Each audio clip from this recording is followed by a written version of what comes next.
E di, covai? Aiuei duvan davale un po' di lussud perché nu van ne a Dunzana, un petit bourg do Pai de Brivo, e nu van écouter no gnòrlo d'Antoine Soubrenny, tobet safra lu Pai Toinet. Bournoger est Chongagnou. Un jour, Bournoger se rendait à la gare pour se renseigner à Guissé. Monsieur le chef de gare, comment ça fait pour envoyer un gagnou à Paris sans que n'en collerait à mon client? Oh, qui simple, répondait l'employé. N'avait pas besoin de l'expédiat Franco. Franco? Franco? Qu'est-ce que vous dire? Et que vous dire que votre client ne pagera pas le port? Pagera pas le port? Eh bien, le garde, mon gagnou. Les pains réchappent à un facado d'un Parisien.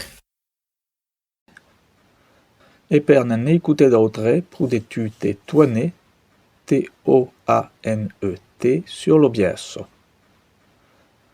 Un de kizou.